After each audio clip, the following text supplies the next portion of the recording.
Ciri yang pertama, teologi ini selalu mengusung kesuksesan duniawi, yaitu kekayaan materi, kesembuhan atau tubuh yang sehat, dan kesuksesan dalam segala bidang.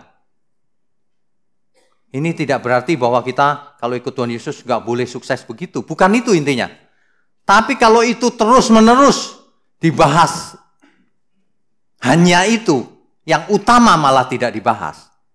Kebenaran. Yang utama malah tidak dibahas. Pembangunan karakter manusia Allah. Maka itu penyesatan sebenarnya. Kita mau dengan semua yang ada, dengan kekayaan yang ada, dengan tubuh yang sehat, dengan sukses apapun bentuknya, itu pun untuk kemuliaan Tuhan. Katakan amin. Jadi jangan sampai salah mengerti. Oh kalau gitu nggak boleh sukses ya Pak. Mendingan saya jadi miskin aja Pak, nggak bisa makan, jadi pertapa, kurus, kering. Bukan itu maksud Tuhan. Intinya bukan di sana ya. Ciri yang kedua, teologi ini benar-benar deh, iman dipakai sebagai alat untuk mendapatkan sesuatu. Iman diartikan sebagai alat. Digunakan untuk mendapatkan berkat dan mujizat dari Tuhan. Apa saja diimani. Pengen ini, pengen itu diimani. Iman hanya sebatas itu diartikannya. Padahal iman yang macam itu belum tentu menyelamatkan. Lah kalau cuma iman kepengen ini, kepengen itu, mana mau selamat situ? Iman itu justru terbalik. Iman itu bukan cuma aku percaya Tuhan lalu aku menginginkan macam-macam pakai kuasa Tuhan. Bukan itu. Iman itu yang pertama artinya aku percaya Tuhan. Itu benar. Yang kedua, aku percayakan diriku untuk Tuhan.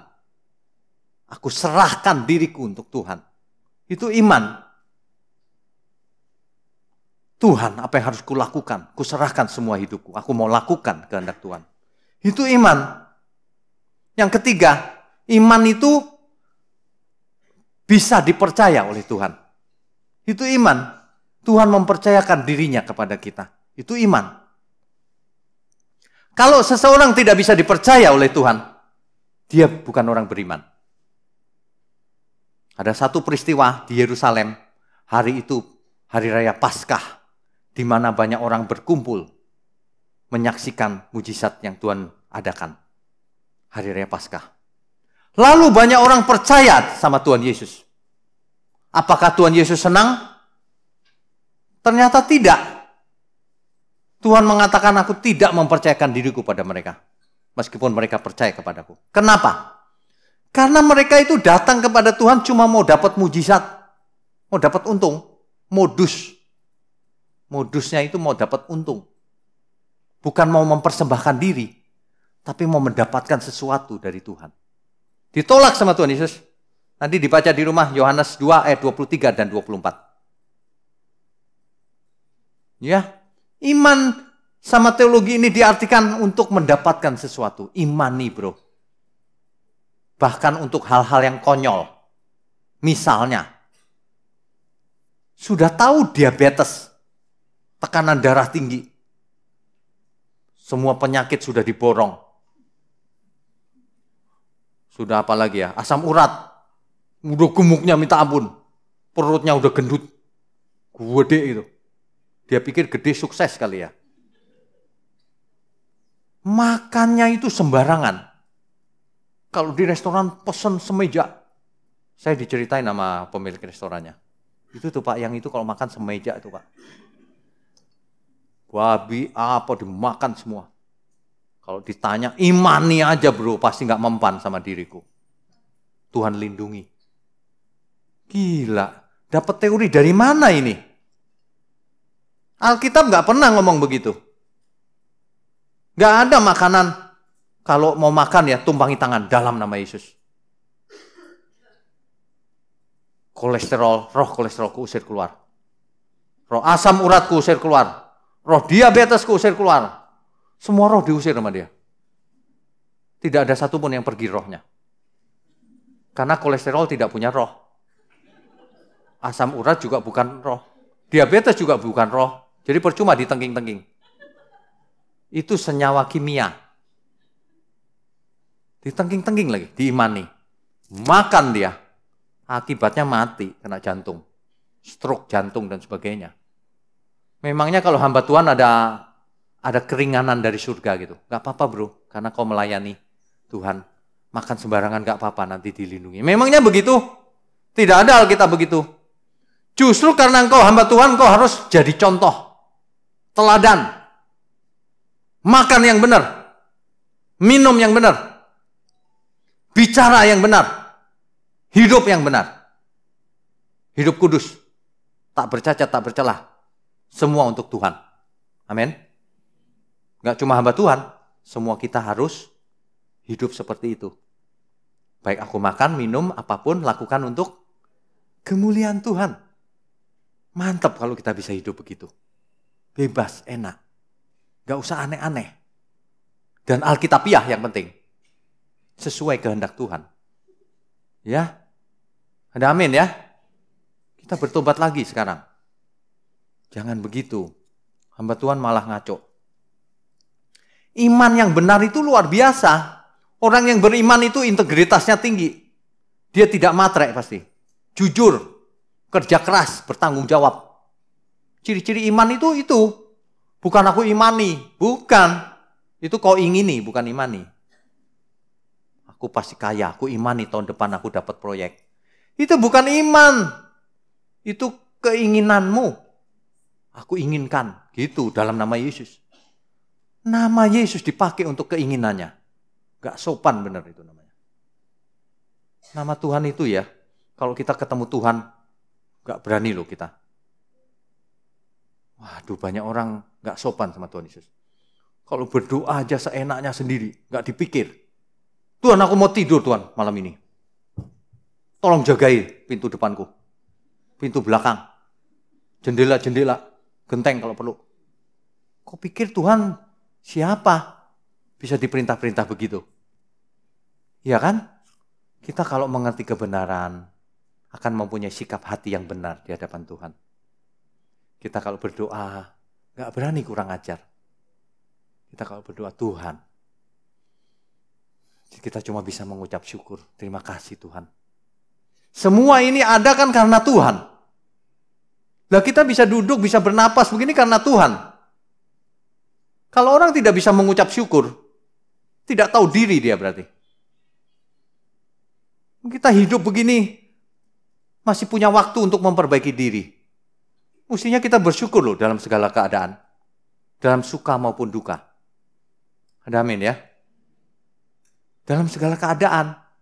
Jangan cuma kalau dapat duit tok, senyum. Kok nggak dapat diem aja. Duitnya makin banyak, haleluyanya makin kencang. Itu teologi ini nih, sukses nih. Kok dapat proyek itu, wow, bersaksi di depan dia. Yesusku luar biasa katanya. Tapi kalau nggak dapat, kalau gagal bisnisnya, diem-diem dia. Ini permainan apa sih? Kebenaran itu tidak perlu dibela pun sudah benar. Kita hidup yang benar di hadapan Tuhan. Jangan aneh-aneh. Banyak iman digunakan seperti hipnosis, saya perhatikan. Hipnosis. Kalau dalam dunia hipnosis ya, orang begini nih. Kalau pengen cantik, pandangi cermin tiap pagi. Ngaca. Katakan pada dirimu, engkau cantik. Aku cantik, aku cantik, aku cantik. Gitu, ngajarnya begitu tuh. Itu hipnosis namanya. Dalam dunia motivator begitu ngajarnya. Aku sukses, aku sukses, aku sukses. Gitu. Lah kalau di gereja diajarin begitu, betapa rusaknya. Di gereja diajarin begitu sebagian loh. Cuma di gereja agak rohani. Pakai nama Yesus. Imani. Semua itu akan terjadi. Imani dalam nama Yesus. Sama. Nanti kata-katanya ini. Katakanlah dengan iman. Itu sebenarnya yang tadi itu. Katakanlah. Berulang-ulang itu. Cuma sekarang pakai iman. Seolah-olah benar gitu. Pakai iman. Katakanlah dengan iman. Seolah-olah kalau kita imani gitu. Tuhan di surga langsung, ya udah diimani kalah deh gue. Semua minta harus dikasih seolah-olah. Sesungguhnya Tuhan tidak bisa diatur oleh siapapun. Dia Allah yang berdaulat. Keputusan ada di tangan Tuhan. Amin ya. Biar kita nangis darah kalau Tuhan bilang tidak, tetap tidak. Dia tahu yang terbaik untuk kita. Bahkan sebelum kita minta pun, Tuhan sudah tahu yang terbaik. Amin ya. Asal kita lakukan bagian kita. Asal kita hidup benar. Haus lapar akan kebenaran. Arahkan hidup kita terus sesuai kehendak Tuhan. Itu saja.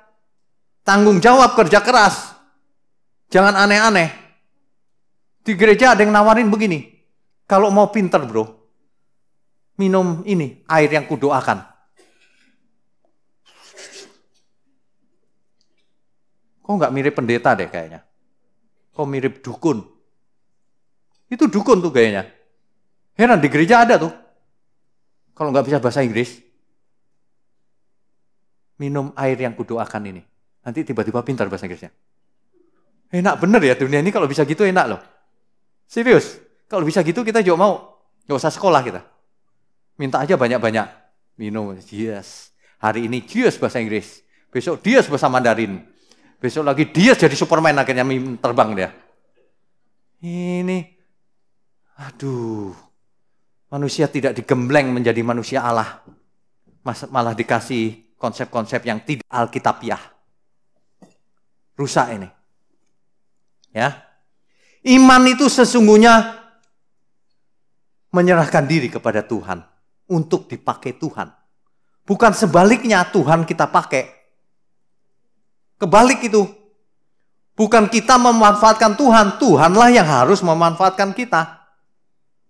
Itu iman. Hari ini kebalik semua. Iman itu seolah-olah Tuhan, dalam nama Yesus Tuhan pasti kasih. Tuhan dikalahkan. Untuk kepentingan pribadi. Salah, itu bukan iman. Ya. Oke, ciri ketiga. Kesukaannya mencomot ayat-ayat perjanjian lama. Itu udah pasti. Kenapa? Karena perjanjian lama itu yang namanya berkat materi. Bait Allahnya fisik. Berkatnya madu dan susu. Berkatnya tanah Kanaan di bumi. Berkatnya punya anak. Berkatnya fisik semua di perjanjian lama.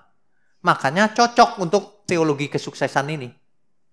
Ngambilnya perjanjian lama terus. Kalaupun ngambil perjanjian baru, dirubah artinya sama dia. Contohnya tadi itu, berkelimpahan. Ya. Mereka menghindar kata-kata Tuhan Yesus. Padahal Tuhan Yesus berkata banyak sekali loh contohnya. Kalau kamu tidak melepaskan diri dari segala milikmu, tak dapat jadi muridku.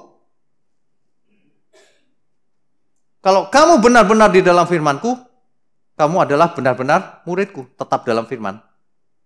Itu gak ditekankan tuh. Yang penting kasih perpuluhan, yang penting berdoa, yang penting yang gampang-gampang gitu seolah-olah. Yang gak berusaha. Sehingga orang suka terlena di gereja. Di gereja justru kita mempersembahkan hidup kita untuk Tuhan. Untuk dipakai Tuhan. Kerja keras seumur hidup. Jaga hawa nafsu, matikan natur dosa kita. Hidup yang benar bagi kemuliaan Tuhan. Justru itu yang benar. Ini malah foya-foya. Dalam nama Yesus aku dapat ini, dapat itu. Doanya juga begitu. Kiranya daerahku diperluas. Daerah apa itu maksudnya? Daerah jajahan. Sebab di perjanjian lama itu daerah jajahan loh itu ngomongnya. Bener gak? Di zaman perjanjian lama memang begitu. Daerahnya makin luas. Lah kalau sekarang, kalau di Jakarta daerah diperluas artinya apa? Kau makin kaya. Iya kan? Bukan belajar doanya Tuhan Yesus, malah belajar doa Yabes. Tuhan Yesus sudah ngajar doa. Kalau engkau berdoa, hendaklah seperti ini. Doa Bapa kami. Itu pun bukan dalam rangka dihafal. Doa Bapa kami itu dalam rangka konsepnya. Pola hidupnya. Bagaimana harus berhadapan dengan Tuhan. bagaimana hidup ini. Itu doa Bapak kami itu, formula kehidupan sebenarnya. Nggak dipelajari, ditinggalin malah. Pokoknya semua yang berhubungan dengan berkat fisik, dipuja-puja sama kelompok-kelompok yang beginian ini. Teologi kemakmuran. Ya. Dan ini menyedihkan sebenarnya. Menyedihkan. Cuma ya kita nggak bisa apa-apa. Kita cuma bisa, orang yang mau benar silahkan belajar yang benar. Nggak mau benar, akibatnya ditanggung sendiri nanti. Ya. Oke. Ciri keempat. Teologi ini tidak menekankan Alkitab sama sekali. Jadi kalau nyomot-nyomot Alkitab itu asal. Makanya artinya benar enggak pun enggak penting. Dan enggak pernah dipersoalkan. Mana ada kelompok ini belajar hermeneutik, ilmu tafsir Alkitab yang benar, eksegesis. Enggak ada. Enggak ada kelompok ini ngomong kelimpahan itu bahasa aslinya ini loh di Alkitab. Konteksnya ini loh. Enggak pernah, Pak. Enggak pernah, dan itu enggak penting buat mereka. Yang penting kaya raya. Mantep loh. Itu tok yang penting. Yang penting sukses. Heran ya, bisa melesetnya segitu banyak. Nah, yang ditekankan oleh mereka adalah pengalaman pribadi. Perhatikan, pengalaman pribadi bisa ngalahin Alkitab. Kalau kita ngomong sama mereka, bukan begitu bro. Oh, aku ngalamin kok. Buktinya aku kaya. Ayo, gimana? Buktinya lu gak kaya. Lah kita digituin, ya. Iya sih, kau kaya sih emang. Tapi bukan berarti kau benar loh. Iya kan? Kekayaan bukan tanda bahwa kau benar. Bukan. Itu yang dipakai itu selalu. Tapi buktinya aku kaya. Kau enggak. Berarti yang diberkati siapa? Nah, kalau berkat diukur dari kekayaan, orang yang enggak kenal Tuhan Yesus jauh lebih diberkati. Orang-orang terkaya di dunia banyak yang enggak kenal Tuhan Yesus. Lebih kaya. Kok nggak mikir ke sana ya? Memang orang kalau sudah matre itu ya, seperti buta dan tuli. Kebenaran disampaikan pun dia nggak ngerti loh. Dan nggak mau ngerti. Makanya kalau siapapun yang mendengar seminar ini, dimanapun kita berada, sekali lagi ini bukan mau menyerang siapapun, ini cuma mau membahas yang benar gini loh. Kalau Bapak Ibu nggak mau ya silakan. Tetapi sayang sekali. Sebab orang yang salah mengerti binasa dia. Binasa. Padahal Tuhan tidak menginginkan seorang pun binasa. Ya. Ciri berikutnya. Ciri berikutnya mengajarkan begini teologi ini. Sebagai anak Tuhan, kita itu anaknya raja loh. Jadi bisa minta apa saja. Dan pasti dikasih. Pokoknya kita bisa hidup enak dah. Berhak hidup mewah. Dan sukses. Berhak. Kira-kira nih ya Bapak Ibu ya. Kalau Rasul Paulus disuruh khotbah hari ini. Khotbahnya kayak mereka apa? Beda. Rasul Paulus itu dulunya sukses. Pinter. Memegang kekuasaan. Pejabat, ahli Taurat dipandang, dihormati banyak orang masyarakat. Setelah ikut Tuhan Yesus bukannya sukses, malah gak punya apa-apa. Jadi tukang tenda. Jadi dibenci sana-sini. Dipenjara bahkan. Gak punya apa-apa dia. Sejak ikut Tuhan Yesus malah kehilangan dia. Nah ini kebalik. Ikut Tuhan Yesus mau dapat dunia. Kalau Rasul Paulus beda. Ikut Tuhan Yesus, kehilangan dunia dia. Waduh. Dia nggak mau bahas Rasul Paulus. Teologi ini nggak pernah bahas Rasul Paulus. Rasul Paulus hidupnya bagaimana? Nggak pernah. Masuk penjara, mana mau. Oh itu salah itu kata dia. Waduh, sok tahu bener loh dia. Udah sesat nggak mengerti kesesatannya di mana. Orientasinya itu jangka pendek. Dia rabun jauh. Mikirnya jangka pendek, untung jangka pendek. Berkat-berkatnya jasmani, padahal jasmani akan mati. Kekayaan duniawi, padahal nggak bisa dibawa mati. Kesembuhan fisik, padahal kesembuhan fisik cuma sebentar, habis itu mati juga. Yang kekal malah nggak pernah dipersoalkan. Meskipun ngomong kekekalan cuma sepintas gitu. Padahal kekekalan menuntut hari ini kita harus hidup kudus. Jangan matre. Jangan hidup mewah-mewah seperti itu. Banyak orang hidupnya susah. Kalau kau kaya raya, boleh, bagus. Tapi harus jadikan itu menjadi milik Tuhan. Harus digunakan untuk kemuliaan Tuhan. Amin. Harus. Sebab semua yang ada pada kita milik Tuhan. Oke, ciri berikutnya. Ini ciri berikutnya sudah. Biasanya gaya tokoh-tokohnya yaitu hidup super mewah. Super mewah. Dan suka menantang janji iman. Kalau lagi KKR, janji iman. Cuma mau ngumpulin duit sebenarnya. Tidak mengajar jemaat untuk menjadi seperti Yesus. Tidak mengajar jemaat untuk melepaskan segala hak milik. Tidak mengajar jemaat kebenaran. Akhirnya terbukti juga tokoh-tokoh ini jatuh dalam dosa. Entah itu dosa finansial, penggelapan pajak misalnya, atau dosa korupsi, atau bahkan dosa seks. Banyak yang terjadi di luar negeri.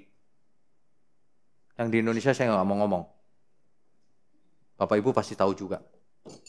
Contoh nyata, fakta di depan mata. Teologi ini teologi yang merusak. Merusak cara berpikir, merusak pola hidup orang percaya. Merusak iman. Iman jadi salah gitu. Iman itu memberi diri, malah ini iman itu mau mendapatkan. Iman itu konsep devosi terhadap Tuhan.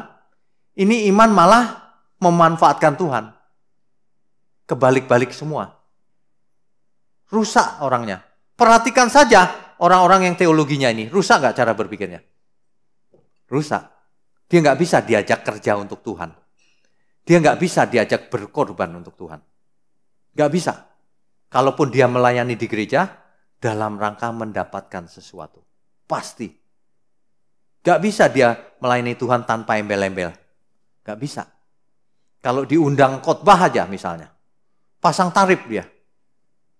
Seperti selebriti.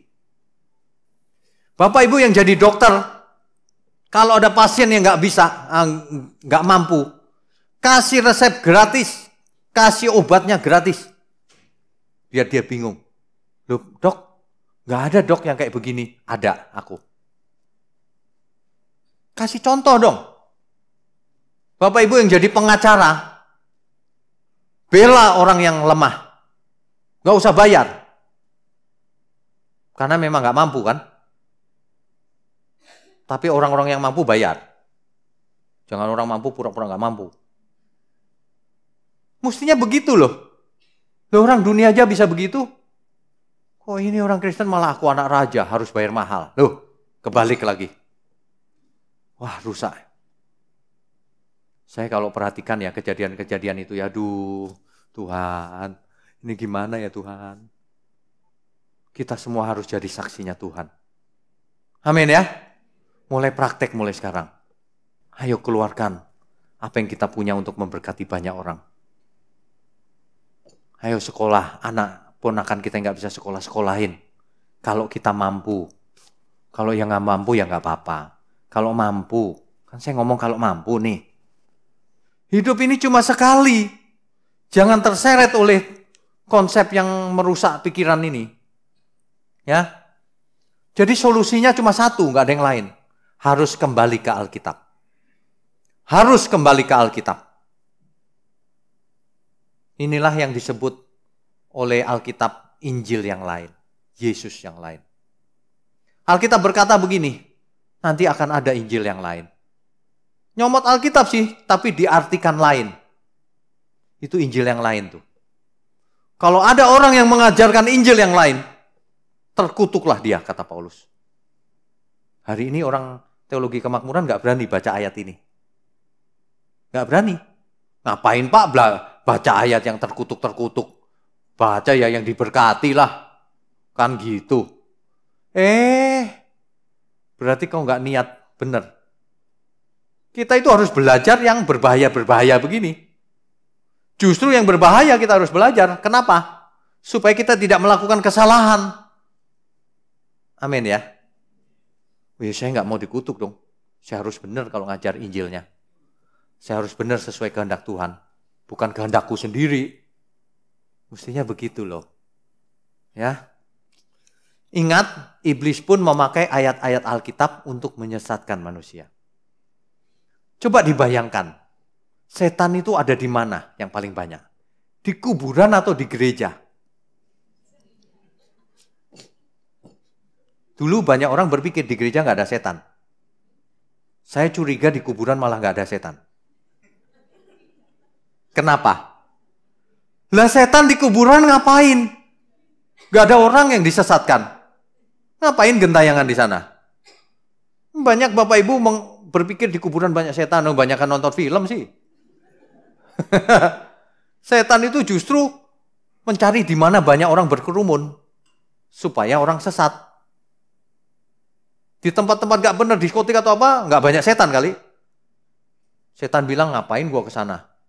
Orang-orang itu gak usah di-marketing. Udah teman kita, bro.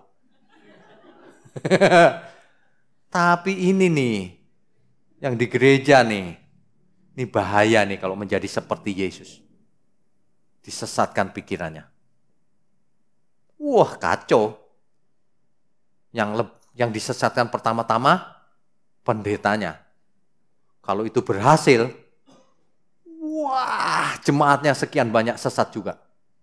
Kalau gembalanya sesat kan, dombanya sesat. Kan domba ngekor aja ke gembalanya. Betul nggak? Sasaran empuk setan itu sebenarnya hamba Tuhan, aktivis. Begitu-begitu. Supaya banyak korban. Hati-hati dengan hidup kita. Jangan jadi sandungan. Amin ya.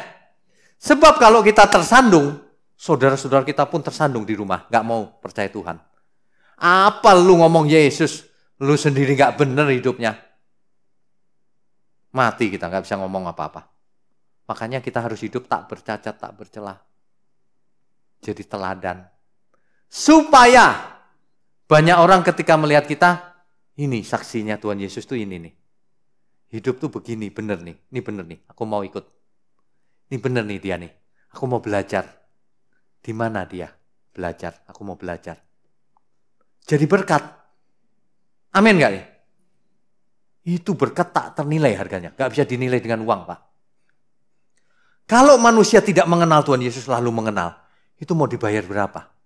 Dinilai berapa dengan uang? Nggak bisa dinilai dengan uang. Makanya yang bisa membuat malaikat tepuk tangan, bukan orang yang sukses di bumi, bukan. Orang jadi konglomerat, malaikat nggak tepuk tangan. Itu mah nggak ada apa-apanya, kata malaikat. Malaikat hanya tepuk tangan kalau ada orang yang sesat. Tadinya sesat, sekarang sembuh dari kesesatan. Sekarang mengerti kebenaran. Iya Tuhan, aku salah dulu. Aku mau belajar sekarang. Malaikat tepuk tangan tuh di surga. Ada satu lagi jiwa yang selamat. Dan itu sangat menyenangkan hati Bapa di surga. Amin ya. Harus kembali ke Alkitab. Jangan sampai kita berpikir seolah-olah sudah ada di pihak Tuhan, padahal belum. Banyak orang kalau ditanya ya, Bapak Ibu, apakah Bapak Ibu sehat? Sehat jawabannya gitu. Tahu dari mana Bapak Ibu? Yakin Pak. Sehat kok yakin? Udah check up belum? Belum. Lah kok tahu? Yakin. Yakin. Sama ini. Bapak Ibu sudah selamat-selamat. Kenapa? Yakin. Kok tahu yakin? Yakinmu benar? Yakin. Tahu dari mana benar? Pokoknya yakin. Dicek dong di Alkitab. Apakah iman kita sudah benar? Iman yang cuma pengen-pengenan tadi itu benar gak tuh? Pengen mobil mewah aku imani, dipegang-pegang mobil orang lain. Semua yang pengen diimani dalam nama Yesus. Iman macam apa itu? Itu iman yang tidak menyelamatkan itu. Justru iman itu menjuruskan orang banyak keinginan. Iman yang benar itu justru, Bapa di surga, biar kehendak-Mu yang jadi. Justru iman itu puncaknya ketika kita mati kehendak kita. Justru puncaknya ketika keinginan kita semua mati. Maka imannya sempurna. Keinginan kita hanya Tuhan. Itu iman yang sempurna. Amin ya. Ketika orang bisa mengatakan dunia ini sia-sia, itu mulai ngerti dia iman yang sempurna. Ketika manusia bisa berkata, baik aku makan, minum, apapun aku harus lakukan untuk menyenangkan Tuhan. Itu baru iman yang sempurna. Ketika kita hidup dalam kesederhanaan, apapun keadaan kita, tapi merasa damai sejahtera. Itulah iman yang sempurna. Bukan ketika bisnisnya maju, duitnya banyak, baru haleluya. Kalau duitnya dikit, diem. Itu bukan iman malahan. Di dunia ini banyak yang terbalik-balik loh. Ya. Teologi kemakmuran mengatakan mengabaikan banyak ayat sebenarnya. Ayat di Alkitab itu banyak sekali. Tapi diabaikan satu persatu sama dia. Kenapa? Karena dia hanya memilih ayat yang dia sukai. Yang menguntungkan. Itu sama dengan bodoh. Itu sama dengan orang meracik jamu. Meracik obat. Membuat obat nih. Ingredientnya dari A sampai Z. Ingredient itu kandungan. Resep. Tapi ketika orang melihat resepnya A sampai Z. Yang C ini agak pahit nih. Nggak usah pakai C deh. Yang E ini asem rasanya. Nggak usah pakai C. Yang ini susah nih dimakannya, keras. Nggak usah deh. Dikurang-kurangi semua. Akhirnya nggak jadi obat. Akhirnya jadi sirup. Dimakannya enak, manis bro. Enak banget bro. Diminum tiap hari. Akhirnya dia diabetes. Akhirnya rohaninya diabetes. Kesenangan. Dengar ayat-ayat yang enak didengar. Alkitab sudah ngomong dari dulu. Nanti akan ada waktunya. Orang tidak bisa mendengar kebenaran lagi. Mereka akan mengumpulkan guru-guru, dongeng-dongeng. Mereka akan mendengar Injil yang lain. Yang menyenangkan telinga. Meskipun tidak sesuai dengan Alkitab. Dan itu sangat relevan untuk hari ini juga. Buktinya banyak orang begitu. Suka sekali yang begituan. Disuruh mengerjakan kebenaran gak mau dia. Disuruh baca Alkitab males. Yang penting aku diberkati bro. Disuruh baca Alkitab males. Aku bicara langsung dengan Tuhan. Waduh. Ini loh. Kesesatan itu dimulainya memang dari natur dosa kita sih. Ada kepengen sesuatu. Dan keinginan manusia itu bisa dipenuhi oleh uang. Makanya cinta uang akar segala kejahatan. Yang jahat bukan uangnya, cinta uangnya.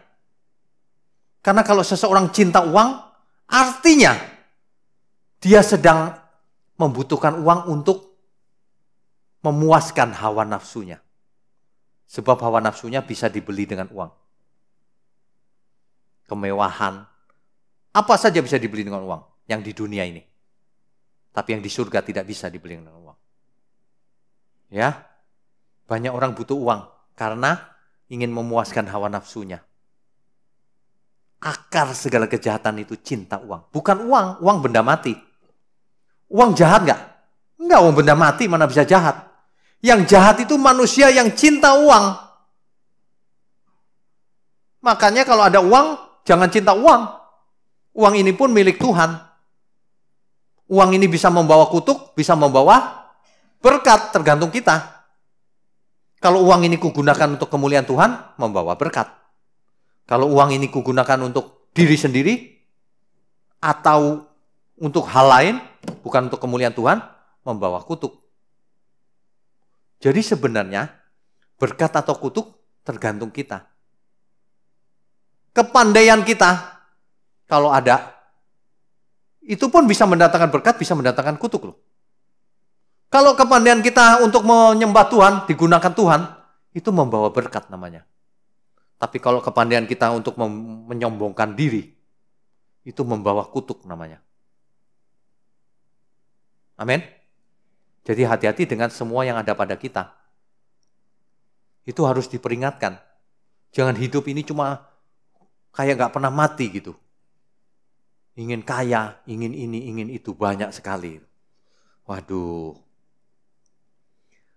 Teologi kemakmuran ini tidak bisa menerima firman yang benar. Gak mungkin. Karena tidak kompatibel, tidak cocok. Tidak cocok. Dia cocok dengan dunia. Gak cocok dengan kebenaran. Karena kebenaran ngomong sebaliknya. Kalau kau ikut Tuhan Yesus, Tuhan disalib, kau pun harus disalib. Salibkan manusia lamamu. Pikul salib setiap hari. Coba, ada nggak teologi kemakmuran bilang, pikul salib? Nggak ada. Nggak ada. Karena dia nggak mau pikul salib. Ngapain pikul salib? Tuhan yang pikul.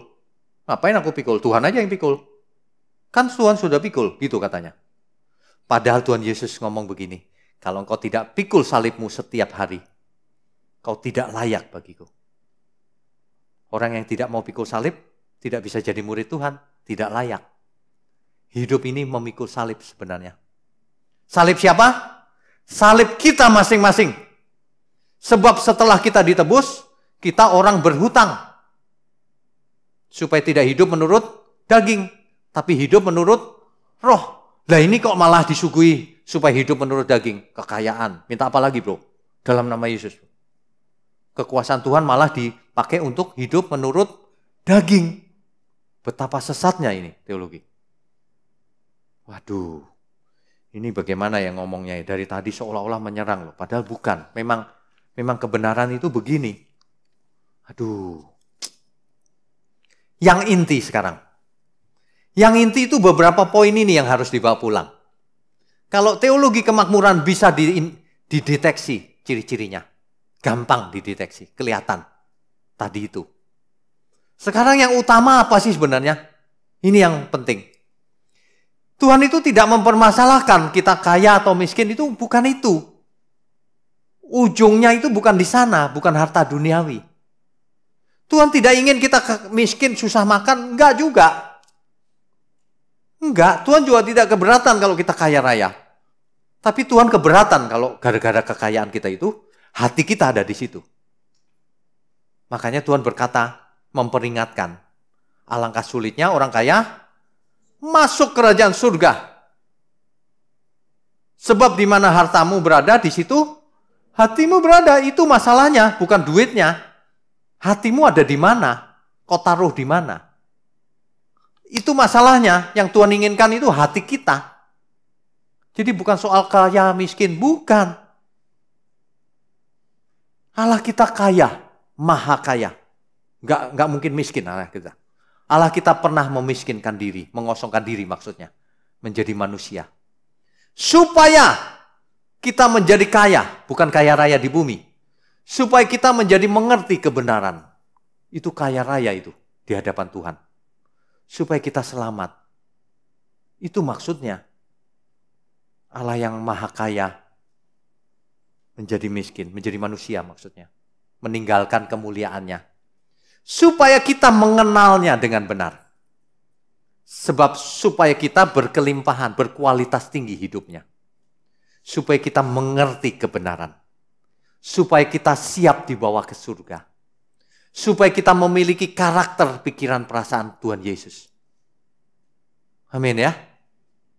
Itu maksudnya, jangan dipelesetkan. Jadi intinya adalah di mana hatimu. Makanya hukum yang terutama dalam 10 hukum Tuhan, yang pertama ditaruh apa? Jangan ada padamu ilah lain di hadapanku, Allah lain di hadapanku, Elohim lain di hadapanku. Jangan ada ya, aku cemburu. Aku menginginkan hatimu. Aku merancang kamu. Tuhan merancang kita menurut gambar dan rupa Allah. Tuhan merancang kita hampir sama seperti Elohim, seperti Allah. Kitab Pemazmur mengatakan begitu. Makanya kamu jangan punya Allah lain. Nanti kau seperti dia, bukan seperti aku, kata Tuhan. Kau jangan punya idola lain. Nanti kau seperti idolamu. Kalau orang punya idola, bintang film siapa gitu ya, pasti niru-niru tuh. Model rambutnya, terus cara ngomongnya, cara jalannya, terus cara makannya, dia suka makan apa ya. Ditiru-tiru. Makanya orang itu kalau lagi ngetren apa kelihatan tuh, oh dia ini niru si itu nih gitu. Makanya dalam bahasa sederhana jangan ada Allah lain itu, jangan ada idola lain dalam di hadapanku. Kita jangan punya idola lain. Nanti kita seperti idola kita itu. Idola kita hanya Tuhan. Katakan amin. Makanya kita tidak heran kalau orang-orang dunia kita lihat, kenapa dia berpakaian seperti itu ya? Oh, idolanya si itu tuh. Kenapa ya rambutnya panjang ya? Oh, idolanya rambutnya panjang. Kenapa ya? Kok dia badannya gede? Oh, idolanya badannya gede. Gitu loh maksudnya. Ngerti gak maksud saya? Kenapa dia jahat ya? Oh, idolanya jahat pasti. Idola kita Tuhan Yesus. Maka kita harus seperti Tuhan Yesus. Amin ya. Itu yang pertama, poin pertama. Yang penting itu bukan kaya atau miskin. Dan kita jangan miskin kalau bisa. Tapi ingat uangnya untuk kemuliaan Tuhan. Alkitab itu seimbang loh. Alkitab mau memperingatkan bahwa alangkah sulitnya orang kaya masuk kerajaan surga. Tetapi di ayat lain Alkitab berkata begini. Ikatlah persahabatan dengan mempergunakan mamon. Ikatlah persahabatan dengan siapa? Dengan Tuhan. Mempergunakan mamon. Artinya uangmu pakailah untuk bersahabat dengan Tuhan. Untuk melakukan kebenaran. Amin ya. Itu mantap loh. Alkitab itu mantap. Oke. Nah, jadi nanti dibaca di rumah Lukas 16 ayat 9. Lukas 16 ayat 9. Kita harus mengikat persahabatan tentunya dengan Tuhan. Mempergunakan mamon. Ya. Oke. Yang kedua, poin kedua yang penting. Sebenarnya kalau kita ngomong harta, itu Tuhan sudah sediakan harta kita sendiri. Tuhan sudah sediakan. Kita baca dulu biar mengerti dengan benar sesuai Alkitab. Lukas 16 ayat 10 sampai 12. Barang siapa setia dalam perkara-perkara kecil, ia setia juga dalam perkara-perkara besar. Dan barang siapa tidak benar dalam perkara-perkara kecil, ia tidak benar juga dalam perkara-perkara besar. Ayat berikutnya, jadi jikalau kamu tidak setia dalam hal mamon yang tidak jujur, siapakah yang akan mempercayakan kepadamu harta yang sesungguhnya? Kalau mamon aja kau nggak jujur, kasih harta yang sesungguhnya. Nangkep nggak maksud saya? Kalau di dunia ini kita aja nggak bisa dipercaya dalam hal mamon, nggak akan dikasih harta yang sesungguhnya. Dalam teks Alkitab asli, harta yang sesungguhnya di situ rupanya aletinon. Itu artinya kebenaran. Kalau seseorang tidak bisa dipercaya dalam hal mamon, dia cinta mamon, dia nggak akan ngerti kebenaran. Maksudnya itu. Orang yang matre nggak ngerti kebenaran. Dia larinya ke teologi sukses tadi itu. Ya, ayat berikutnya. Dan jikalau kamu tidak setia dalam harta orang lain, siapakah yang akan menyerahkan hartamu sendiri kepadamu? Sebenarnya semua harta yang ada pada kita hari ini, ya, semua harta yang ada pada kita hari ini, itu bukan harta kita. Bukan. itu harta orang lain. Maksudnya harta milik Tuhan. Harus digunakan untuk Tuhan. Emang ada yang menjadi hak milik kita? Ada? Semua harta di dunia ini bisa nggak menjadi hak milik kita? Rumah ini hak milik loh Pak. Ini ada suratnya hak milik. Bisa? Pas mati dikubur bareng, bisa? Nggak bisa. Sebenarnya nggak ada hak milik di dunia ini. Hak pakai selama kita hidup. Lah iyalah, kalau mau jujur begitu kan? Ngumpulin banyak harta. Nggak bisa dibawa kemana-mana. Waktu mati ditinggal juga. Alkitab bahkan memperingatkan ada orang kaya yang bodoh. Yang mengumpulkan harta untuk jiwanya. Hai jiwaku, ada banyak harta di gudangku, di lumbung. Tenanglah jiwaku. Gak bisa, kata Alkitab. Hari ini juga nyawamu diambil. Untuk siapa itu semua? Alkitab dengan jelas mengatakan, demikianlah orang kaya yang bodoh, yang hidup untuk dirinya sendiri. Itu bodoh berarti. Hari ini kalau orang hidup untuk dirinya sendiri, dia bodoh. Sudah dikasih tahu oleh Alkitab, tetap bodoh. Berarti bodoh banget. Nah, sudah dikasih tahu, tetap bodoh. Kalau kita mau benar, kita belajar dong. Melakukan apa yang dikatakan Alkitab. Kan begitu harusnya. Jangan bodoh. Jadi sebenarnya kita itu disediakan harta kita sendiri. Bukan yang sekarang. Harta kita tersedia di langit baru, bumi baru. Nanti di sana itu harta kita. Boleh dinikmati, kata Tuhan. Sekarang bukan. Sekarang ini ujian. Sekarang ini kita sedang sekolah. Sedang ujian. Harus lulus. Kalau nggak lulus, nggak sampai sana, nggak ketemu harta sendiri. Kalau soal mamon aja udah nggak bisa dipercaya, cinta mamon malahan. Nggak dikasih harta sendiri. Kalau tubuh fana ini aja nggak bisa dipercaya kita. Suka-suka sendiri selingkuh, dipakai sembarangan makan, nggak karuan, hawa nafsunya diumbar. Nggak bakalan dikasih tubuh kemuliaan. Lah tubuh yang fana aja nggak bisa dipercaya. Hal kecil aja kau nggak bisa dipercaya, apalagi hal besar, sorry ya. Nggak ada, kata Tuhan. Prinsip ini sama, berlaku. Ya. Poin ketiga. Sebenarnya sukses yang sejati itu bukan kekayaan dunia ini.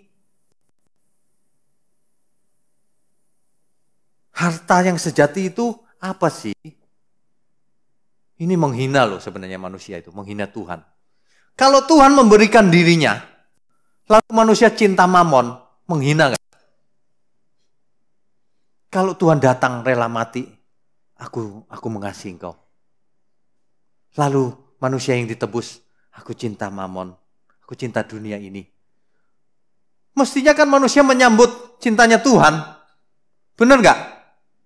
Harta yang sesungguhnya itu Tuhan sendiri. Kok malah pilih harta dunia yang nggak ada nilainya? Banyak orang nggak mengerti loh sukses yang sebenarnya itu apa. Sukses diartikan duniawi. Sukses yang sebenarnya justru ketika Tuhan tinggal dalam diri kita. Ketika roh Allah tinggal dalam diri kita. Ketika kita bisa berubah menjadi manusia Allah. Itulah sukses yang sebenarnya. Bukan sukses di dunia kaya. Bukan. Manusia kok nggak mengerti ya? Coba saya nanya begini. Seluruh dunia ini harganya berapa? Kalau diuangkan. Bisa dihitung nggak? Orang terkaya di dunia, hartanya berapa banyak? Berapa besar? Ada yang tahu? Saya juga nggak tahu sih.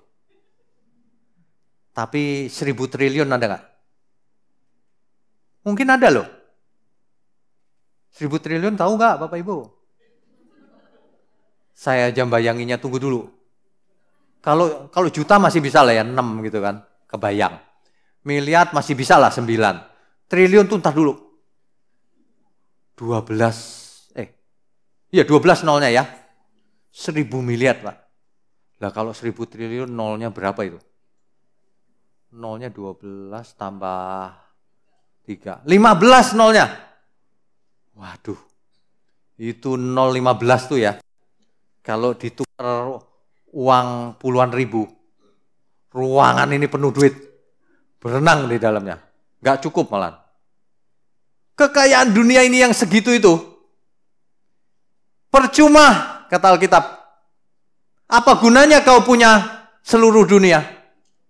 Kalau jiwamu binasa. Jadi alangkah bodohnya orang yang mengutamakan kekayaan dunia tapi melepaskan keselamatan. Alangkah bodohnya orang yang menukar keselamatan dengan kekayaan dunia ini. Bodoh banget. Nggak sebanding. Alangkah bodohnya orang yang mengorbankan keselamatan dalam Tuhan Yesus hanya untuk semangkok sup kacang merah. Seleranya rendah. Pikirannya picik, pikirannya bukan pikiran manusia yang ngerti kekayaan Tuhan tak terhingga. Sukanya hal-hal remeh, uang eceran. Di bumi ini gak ada apa-apanya sebenarnya, sebab bumi ini debu dalam debu. Percuma ngomong kekayaan bumi ini, nanti akan jadi lautan api. Kok semua orang menekankan kekayaan di bumi? Makanya Alkitab memperingatkan, pikirkan perkara yang di atas, bukan di bumi. Artinya kalau kita kerja di bumi, itu pun dalam rangka menyongsong kekekalan. Artinya kalau kita mengejar uang untuk kekekalan, bersahabat dengan Tuhan, dipakai Tuhan maksudnya, bukan untuk mengumpulkan diri sendiri. Waduh, mengerikan ya. Kesalahan ini di depan mata loh. Jelas, clear. Tapi nggak banyak orang mau bertobat. Sebab harta dunia itu rasanya manis. Ya tadi itu, manis. Tapi ingat, percuma manis. Karena cuma sementara. Berapa lama sih kita bisa nikmati harta dunia?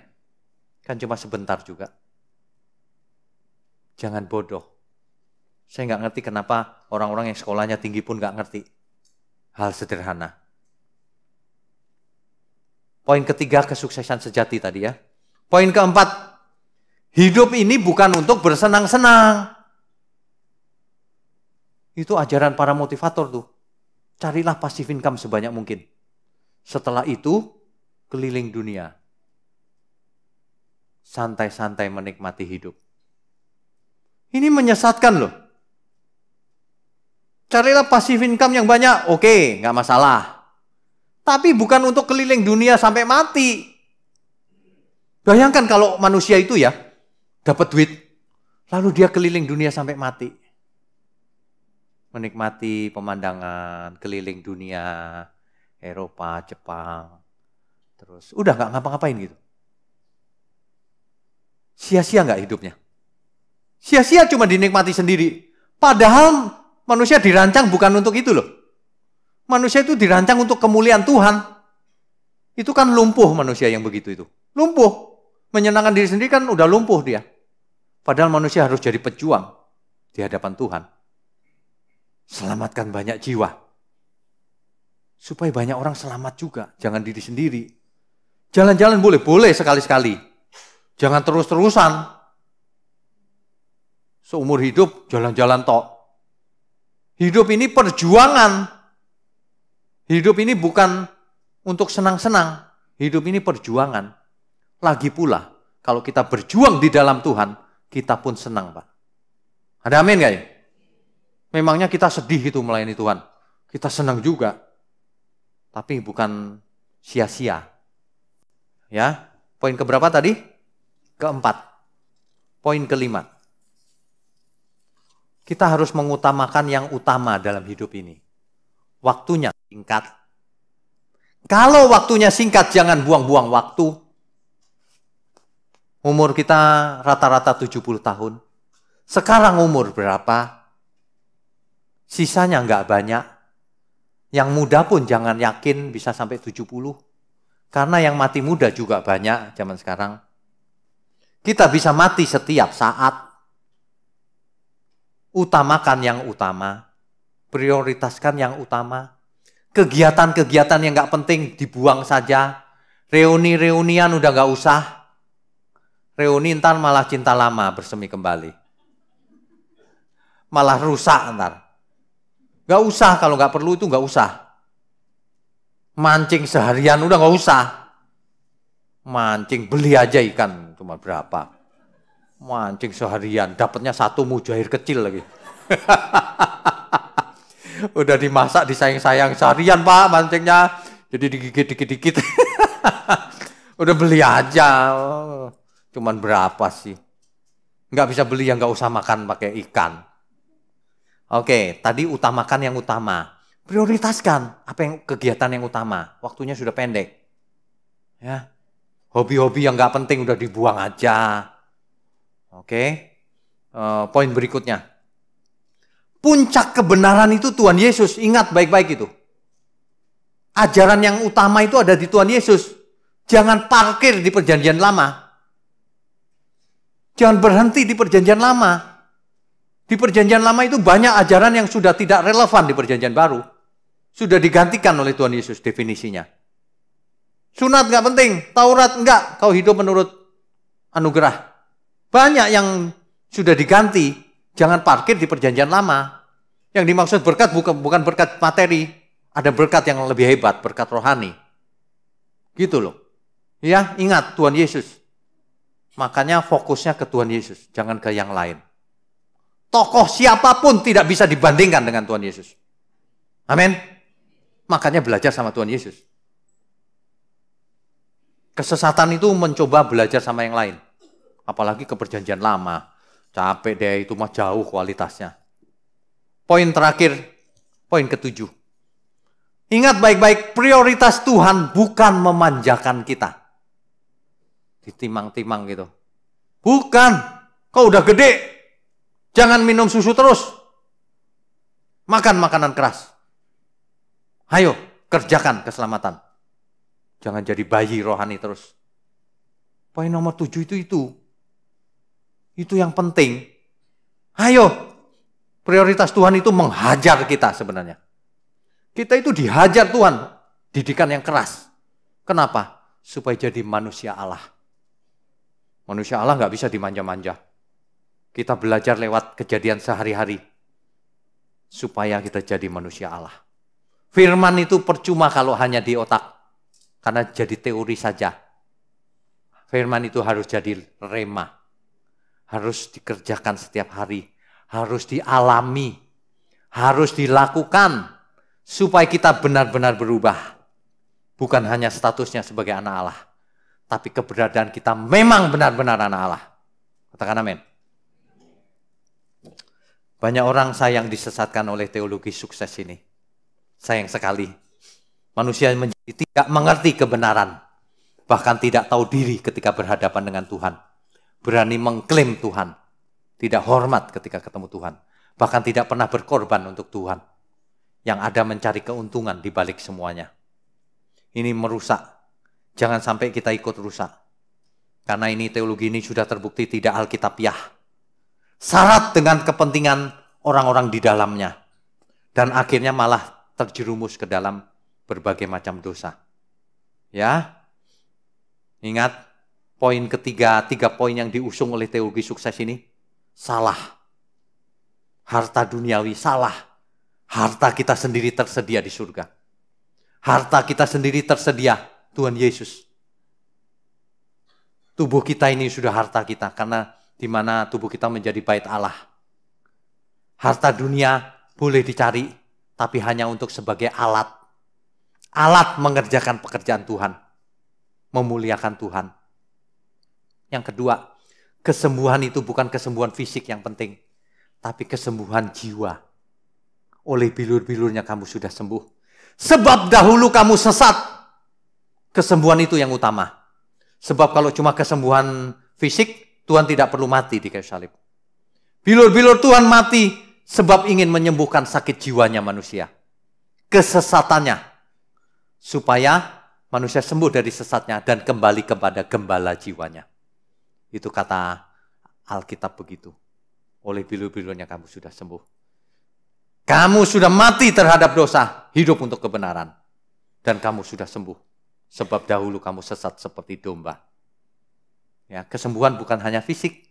Ada kesembuhan yang luar biasa, jiwa. Kalau soal fisik, nanti kesembuhan yang sempurna ada di surga. Di mana kita dibangkitkan dengan tubuh fisik yang tidak bisa mati lagi. Tidak bisa tua, tidak bisa mati. Itu hebat banget tuh. Jangan salah. Ya, tubuh yang sekarang jaga saja kesehatan. Semaksimal mungkin. Nanti pasti mati juga. Yang ketiga yang dikejar adalah sukses dalam segala bidang. Itu nggak usah dibahas. Kerja keras saja. Kalau kita kerja keras pasti ada hasilnya. Itu pun untuk Tuhan, jangan untuk foya-foya diri sendiri. Amin ya. Jadi yang utama dalam hidup ini bukan mengalami kesembuhan. Bukan mengalami mujizat. Bukan. Ada orang yang tidak pernah mengalami kesembuhan, tidak pernah mengalami mujizat. Tapi Tuhan berkenan atas hidupnya. Itu yang terutama. Kalau bagi yang mengalami mujizat dan kesembuhan, itu pun dalam rangka supaya Tuhan berkenan dalam hidupnya. Artinya berubah, jangan cuma mengalami tok. Percuma kau mengalami tok. Sebab orang-orang yang mengalami mujizat belum tentu selamat. Kalau dia tidak berubah karakternya, dia nggak selamat. Nggak penting itu. Ya penting sih kalau kita sakit, kita penting sembuh. Tapi kalau Tuhan berkata, cukup karuniaku, kau nggak usah sembuh. Ya harus haleluya juga dong. Ada amin nggak ini? Kalau Tuhan menginginkan kita, bahkan menginginkan kita pulang. Anakku pulanglah. Apa kata kita? Amin, yes Lord. Aku mau pulang. Jangan bilang gini, jangan Tuhan. Jangan, aku belum menikah. Nggak mau pulang. Ini gimana sih? Kalau Tuhan bilang pulang, iya Tuhan aku mau pulang. Mantep kan? Mulai hari ini, jangan kena tipu oleh teologi ecek-ecek. Teologi yang tidak berdasarkan Alkitab. Apapun bentuk teologinya. Allah yang maha kaya, dia bukan Allah yang miskin. Dia Allah yang kaya. Rich God. Bahkan maha kaya. Kalau di bumi ini seluruh emas dikumpulkan, itu nothing di hadapan Tuhan. Di angkasa sana emas segede-gede matahari. Di jagat raya tak terbatas kekayaan Tuhan. Jadi Tuhan tidak bisa dibilang kaya. Super kaya, maha kaya. Kalau Allah yang maha kaya begitu, masa cuma mau bikin kita kaya di bumi? Kecil bener. Pasti proyeksi Tuhan bukan manusia kaya di bumi. Proyeksi Tuhan adalah menjadikan kita semua berkarakter surgawi. Sebab aset yang dikelola di surga tak terbatas. Kekayaannya luar biasa. Tak terbatas. Lantainya dari emas. Lantainya dari emas jadi nggak ada artinya loh. Wah nanti ada emas yang diambilin. Nggak ada, udah ada artinya. Ada amin nggak ini? Jadi jangan salah memandang Tuhan. Tuhan kaya supaya aku kaya. Ya, picik bener. Tuhan maha kaya supaya aku memiliki karakter surgawi. Sebab bumi ini akan jadi neraka. Gak perlu dikelola lagi nanti. Nanti yang dikelola adalah langit baru, bumi baru. Kita harus siap-siap ke langit baru, bumi baru. Itu sebenarnya. Sementara ini kita harus fokus kepada kebenaran. Itulah sukses yang sejati. Amin ya.